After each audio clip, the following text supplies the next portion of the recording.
we only have a little bit of time left, and I want to make sure that we get a chance to get to facilitator dilemmas. So, Cal, Janet, here are the rules of the game.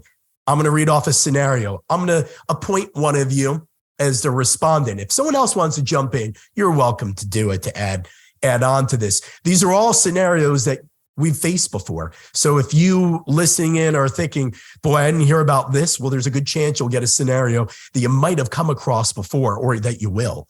So we'll do that. You got 30 seconds. And I've got my handy dandy bell here to ring away to tell you time is up.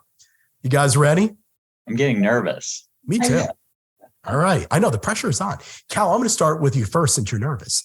Your project sponsor tells you you're conducting an in-person session, but when you get there, there are 4 people dialed in and just a handful of people in the room. What do? You're on the clock.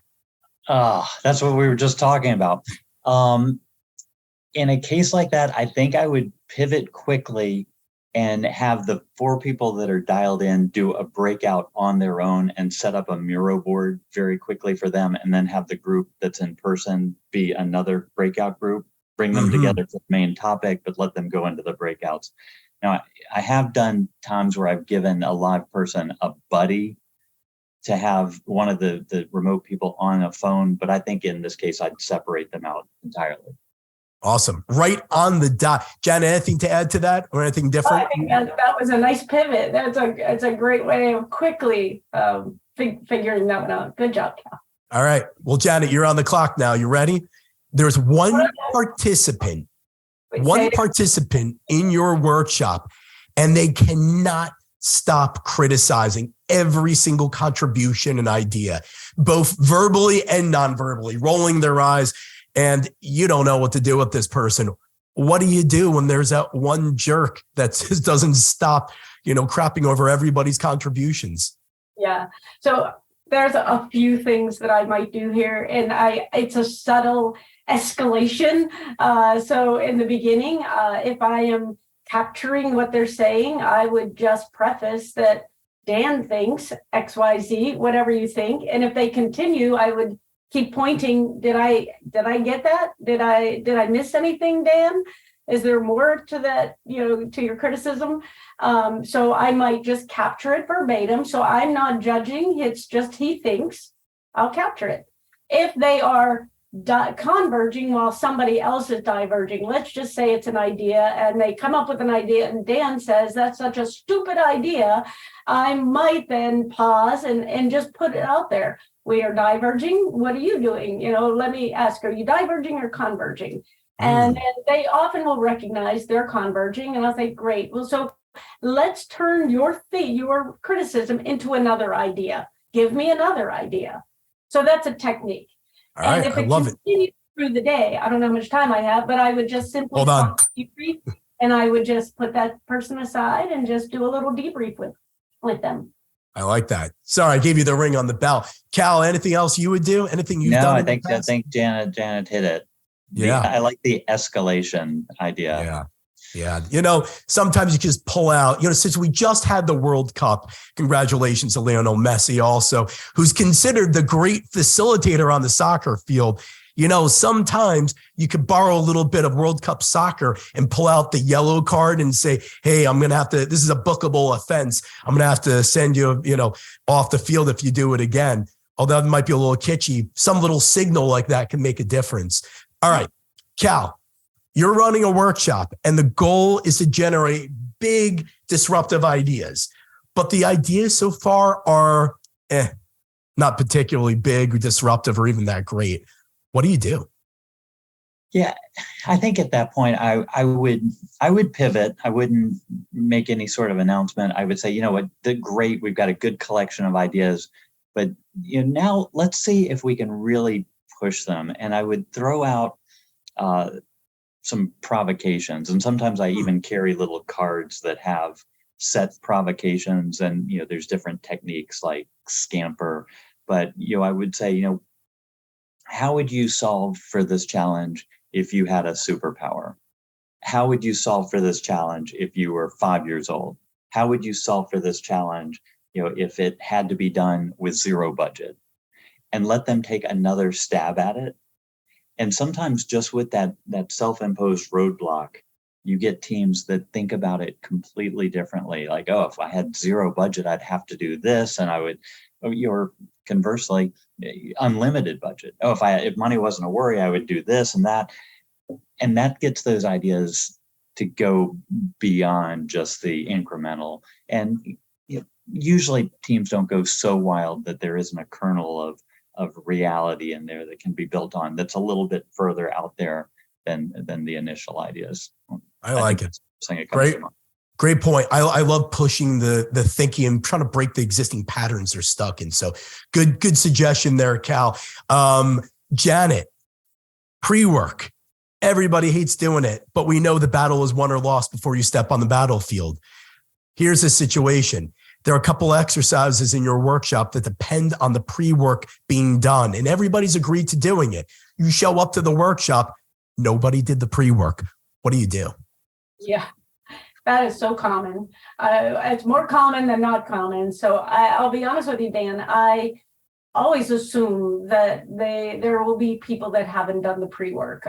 You just have to embed that, and that if they don't do it, then you're hoping that they'll catch up. But there's not a whole lot that I do in terms of, I try to minimize the pre-work actually, because of that people are busy, they're very busy people, and you're just going to assume that they aren't going to have that much time. Or if they do, that there's a way to make sure that they've done it. In other words, if you want them to read something, you might ask them to send their response in before the workshop. That way you can be assured that they've at least put their eyes on it. And if they haven't, then send them a little note reminding them to do it. But I just try to minimize the pre-work because of that happening often. And it does remind me that as a facilitator, you're one part facilitator, one part designer, one part behavioral scientist. You're trying to modify people's behaviors. So that's a great point about using the kind of response in front, right in the beginning, to create that behavior, to encourage that behavior. Speaking of which, Cal, imagine you're facilitating a virtual workshop. Participants aren't responding at all. What do you do? Log off, try again another day. Now, if they're just not responding at all, you have to bring it up. It's like, we've got an objective here. We've got a limited amount of time, and the sponsor's really expecting X, Y, or Z. It's been quiet. Maybe we need a little fresh air. So let's take a quick break, grab some highly caffeinated beverage, or run outside. But when we come back, we're going to have even less time to get the work done. So let's expect this, that, and the other. When we come back, it's going to be super fast, but we're going to get it done, and we'll get out. So give them the chance to change their environment, and tell them when they come back they're really under a time constraint to deliver for really what they're there to deliver. It's not I don't own it. Speaking of which, Janet, if you had to come to a workshop and you've been told you had 6 hours to do it, but you know what, we got to cut it down to 4, and you've been told that right on the spot, which I'm sure has never happened to you before. What do you do? What do you do when a third of your agenda time has just been completely eviscerated? That's a very realistic situation. And as I think it actually happened to me very recently. I was working in Morocco, and this workshop was designed months before, right? I mean, not on the spot. So here we are. And of course, Morocco is in the World Cup, playing Spain in the quarterfinals, and that's a big deal. And that was a big deal. That's a big deal. Very big deal. The participants came and basically said, "Oh no, we need to be where we're going to be to watch the game, and we need to be out of here at 2:30." So that agenda, a couple hours just got taken off that agenda, and so. Yes, we had to rethink. And so always the first thing you think about is, what's the intent? What were the objectives of that day? There were some things that they were nice to have, but there were things we must have. And so that's what we focused on. It's like, we had a few nice to haves in some spots that we peppered through, and we stopped all the peppering through and we pushed all the must haves right up front. And so, and we all agreed that there may be some stuff we have to catch up with. Do we all agree? Yes. Okay. But yeah, that happens all the time. And you just have to be agile in that moment. You have to think about, how might we do this? How might we do this in a new way? How might we do this in maybe a faster way, or how might we get the most important things done? And a working lunch. And working lunch, no break in the afternoon. And those were some things we actually did. We said, okay, well, if you're leaving at 2:30, we take that break away. You okay with that? Oh, yeah. And and we shortened, we did a little shortening of lunch, but sometimes that doesn't work either. But yeah. Yeah. Well, World Cup, hard to plan for. There was big happening there. That was a great real example. We are just about out of time. I have one more. I'll throw it as a toss up to you guys, and then kind of some closing thoughts from both of you. Toss up question. You arrive at a workshop and the place looks like someone decorated it like it was Rikers Island. It's small, dark, dingy. There's a big table right in the center. It's awful. How do you run as a facilitator? What do you do, and how do you kind of improvise given the circumstances and the setting isn't what you were promised or expected? Well, I'll just start on that, Cal, because it just happened not that long ago. And first of all, you never just show up at a workshop. Let me just preface that. You should always be at that workshop and enough time to rearrange everything. And we have to, when you completely can flip around the environment, to Cal's point before, your environment is important. How are chairs arranged? Is there a big table in the middle? Get that out of there. If you could possibly do that, those open that space up as much as possible. And there was a meeting recently. It was actually in another country, but it was so dark in that room.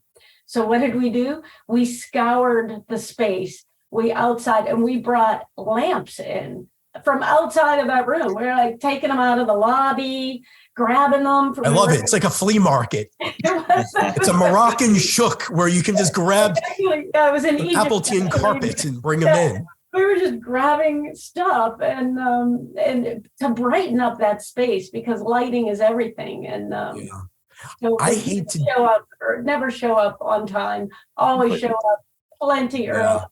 That is a great point. Timing.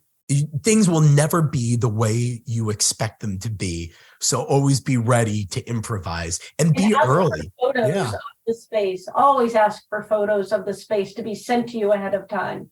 Great points.